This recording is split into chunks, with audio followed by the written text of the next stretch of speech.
Bienvenidos a este curso rápido de programación en Python. Para tomar este curso no se requiere que tú seas un experto en programación, pero sí que has llevado por lo menos algún curso, ya sea de Java, C# o algún lenguaje similar orientado a objetos. Una ventaja que tienen los lenguajes interpretados es que nosotros podemos ir probando pequeños fragmentos de código sin necesidad de compilar. Por ejemplo, en lenguajes como C# o Java necesitamos escribir el programa, después compilar y ya después ver el resultado. Con Python, de hecho, nosotros podemos trabajar de manera interactiva. Es decir, puedo yo ir escribiendo pequeñas líneas de código y después ir viendo los resultados directamente sin necesidad de hacer todo este ciclo. Esto es ideal cuando uno se está familiarizando con el lenguaje. Para entrar a este modo interactivo es muy sencillo. Simplemente escribimos el nombre del intérprete sin ningún tipo de argumento. Esto se hace en nuestra consola o terminal. Lo ejecutamos y listo. El intérprete nos responde con el prompt primario, que son 3 símbolos mayor que. Nos está diciendo, hey, ingresa la primera instrucción. En el caso de que nosotros tengamos instrucciones que tengan múltiples líneas, el prompt va a cambiar a una manera de 3 puntitos, como diciendo, bueno, continúa ingresando tu instrucción. Una vez que ingresamos la instrucción, esta se va a ejecutar inmediatamente y nos va a imprimir el resultado. Por ejemplo, si yo ingreso la expresión 2 más 2, le doy Enter, el resultado va a ser 4. Ahora vamos a interactuar con el intérprete y de paso conocer los objetos básicos del lenguaje y algunas de sus características interesantes. Como primer paso vamos a activar el ambiente de Anaconda para trabajar con la versión 3.5 de Python, ya que yo tengo instalado ahorita actualmente la versión 2.7. Con este comando le decimos activa por favor la versión 3.5. Ya activado el ambiente vamos a entrar al modo interactivo. Como vimos antes, ejecutamos simplemente el intérprete sin argumentos. Python. Aquí el intérprete nos da la bienvenida, nos dice tienes instalado la distribución de Anaconda, es la versión Python 3.5 y aparece el prompt, pues ya habíamos dicho, el de los símbolos mayor que, nos dice ok, ingresa el primer comando. Pues para empezar vamos a jugar con los objetos básicos del lenguaje, números y cadenas. En cuanto a los números tenemos los objetos tipo entero, son los más básicos, por ejemplo el entero 2. Si escribo el número, el intérprete en modo interactivo me va a contestar 2. Claro que esto no es de mucha ayuda, no es muy interesante. Vamos a hacer algo mejor. Por ejemplo, escribir una expresión que sume a 2 números enteros. Para esto utilizamos el operador de suma, 2 más 3, y el intérprete ahora sí nos contesta con algo más interesante, el resultado de la suma, que en este caso es 5. El intérprete en modo interactivo es básicamente una calculadora. Podemos escribir expresiones con enteros y los operadores de siempre, suma, resta, multiplicación y división, los cuales se expresan igual que en otros lenguajes. También tenemos las reglas de precedencia que nos dicen, por ejemplo, que la multiplicación se va a realizar antes que la suma. Igual que en otros lenguajes utilizamos paréntesis para agrupar y cambiar la precedencia. Por ejemplo, con los paréntesis aquí vamos a obligar que se haga primero la suma y después la multiplicación. Ya sabemos que sin paréntesis primero sería la multiplicación. Además podemos utilizar el doble asterisco para elevar a cierta potencia. A ver, veamos qué pasa si elevamos 2 a la 500. Como si nada. Otros lenguajes tendrían problemas con esta operación. Es por eso que Python se utiliza mucho en cómputo científico. No hay ningún problema con manejar números realmente enormes. También tenemos los objetos tipo flotante. De hecho, las divisiones entre enteros nos regresan como resultado un flotante. Por ejemplo, si yo hago 2 entre 10, nos regresa el número flotante 0.2. Incluso si el resultado de la división es un entero, por ejemplo, si divido ahora 10 entre 2, el resultado 5 es un flotante también. Siempre flotante. Si queremos obtener la división entera o floor, lo expresamos de la siguiente manera. 10 división 3. Para obtener el resto, que sería 1, pues utilizamos el operador de módulo. 10 módulo 3 nos da 1. En Python asignamos el valor a una variable de la manera tradicional, como lo haríamos en cualquier lenguaje, utilizando el símbolo de igual. Por ejemplo, x igual a 23. Ahora, aquí hay una gran diferencia. Si se fijan, no estamos indicando el tipo de dato de x. En otros lenguajes yo tendría que poner, por ejemplo, int x igual a 23, porque 23 es un entero. Aquí nos damos cuenta inmediatamente que esto no es necesario. Y la razón de esto es muy sorprendente. La variable x, de hecho, no tiene ningún tipo. En Python decimos que x es un nombre. Ahora el objeto 23, este sí que tiene tipo, es entero. Imaginemos que el nombre x es un post-it. Y al utilizar el operador igual, lo que estamos haciendo es pegar el post-it al objeto entero, en este caso 23.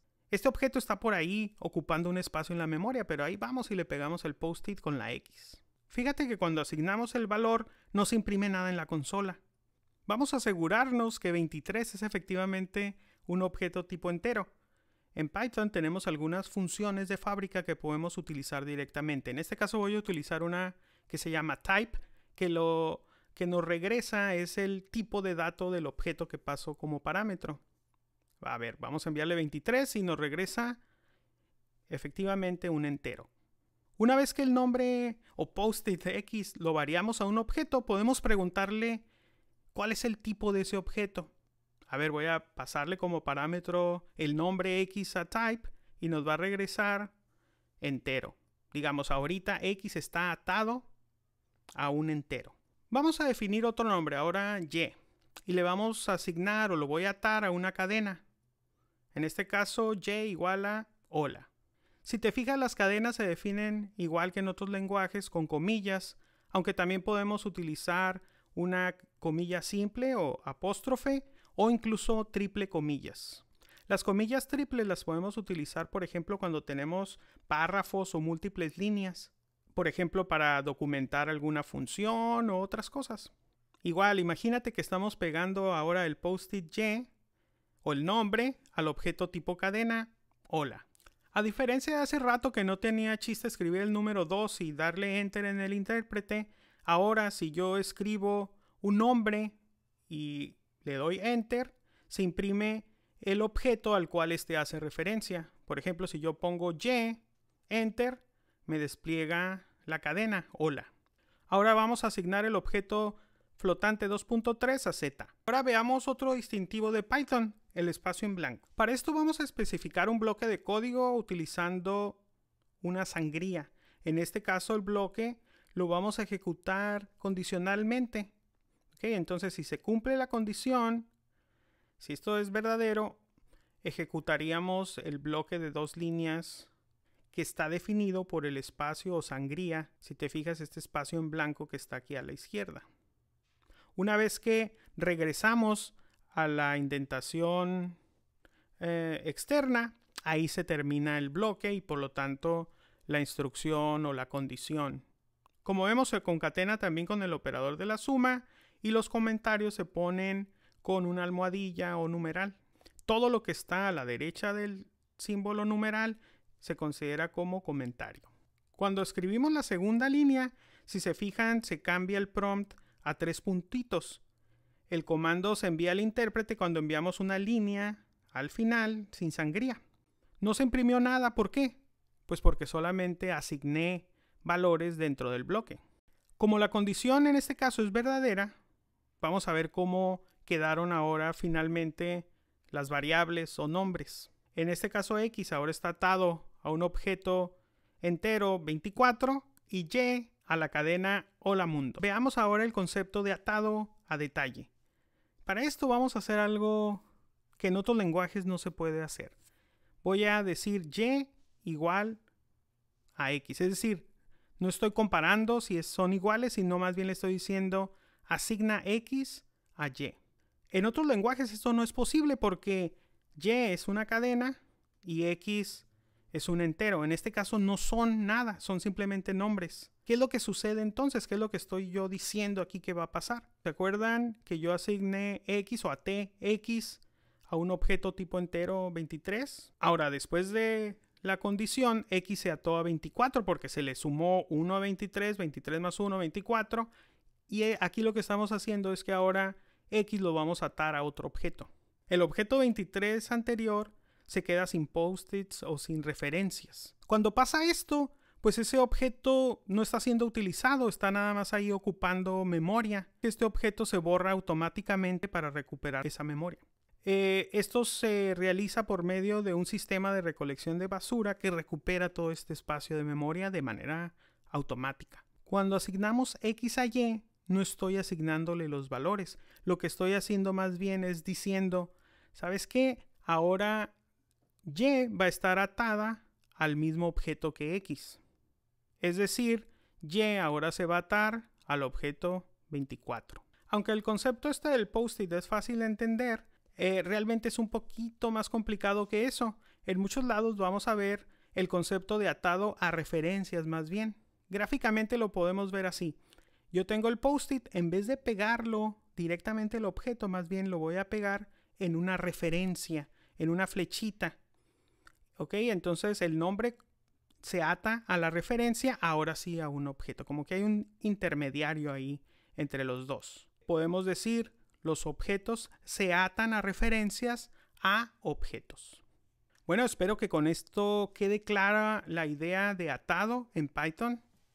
Repasemos nuestro avance hasta el momento. A manera de resumen, vimos entonces que los tipos de las variables no se tienen que declarar, de hecho no tienen tipo. La indentación es parte del lenguaje, la asignación utiliza igual y se compara con doble igual. Los símbolos que hemos utilizado, operadores, etcétera, son iguales que en otros lenguajes. Lo bonito es que los operadores lógicos son palabras, and, or, not. Y tenemos varias funciones de fábrica, por ejemplo, utilizamos print y type. Tenemos los tipos de dato básico, por ejemplo, los enteros. Si yo quiero hacer una división entera, recuerden, tengo que utilizar 10, división 3. ¿Okay? El resultado va a ser un entero. Si lo hago normal, me va a regresar un flotante, que pues se distinguen de los enteros porque tienen un punto decimal y recuerden, son una aproximación a un número real. Por lo tanto, no siempre son exactos, son una aproximación. Recordemos eso. Las cadenas podemos indicar a las cadenas ya sea con comillas o comillas simples o comillas triples. Importante también recordar lo del espacio en blanco y cómo la indentación consistente es lo que vamos a utilizar para definir los bloques. Algo aquí, un detallito importante es estos espacios. Vamos a procurar no hacerlos con la tecla Tab porque después nos podríamos confundir. Tab o espacios, que es lo que estamos utilizando. Lo que se recomienda es siempre utilizar espacios. Casi todos los editores de texto tienen ahí una configuración donde podemos decir, hey, cambia los tabs a espacios. Y también lo usual es poner 4 espacios. Okay, entonces eso es algo que hay que tomar en cuenta. No tabs. Recordemos, los comentarios se ponen al final de la línea y lo que haya a partir del símbolo almohadilla o numeral se va a ignorar. Otros también le dicen al símbolo hashtag o gatito. A manera de comentario también podemos documentar nosotros, por ejemplo, las funciones que hagamos utilizando para esto una cadena. Como normalmente los comentarios pues van a ser extensos, como siempre lo hacemos, pues tendrían que tener triple comillas pues para que respete los saltos de línea. Okay, entonces tengamos buen gusto y documentemos todo. Recordemos lo del atado o binding de una variable. Recuerden, significa que vamos a asignar un nombre a una referencia a cierto objeto. ¿Quién tiene tipo? El objeto. Bueno, no podemos tener ahí post-its regados, sueltos por todos lados. Si yo voy a utilizar o me encuentro un post-it, este debe estar pegado a algún objeto. En este caso aquí, por ejemplo, Y, no la hemos atado a ningún objeto, por lo tanto, si yo la quiero utilizar o quiero imprimir su valor, pues me va a decir, hey, este nombre no se ha definido. Ok, lo ato a un objeto, en este caso Y igual a 3, y ahora sí. Si yo escribo Y, se va a imprimir el valor 3. Otros detalles. Python distingue entre minúsculas y mayúsculas para sus nombres. Los nombres no pueden empezar con un número. Pueden contener, eso sí, letras, números y subguiones. Y Python tiene bastantes palabras reservadas. Con esto terminamos esta primera parte donde lo que hicimos fue conocer básicamente el intérprete de Python, sus tipos de datos básicos, el concepto de atado y vimos cómo se utiliza el espacio en blanco para definir los bloques.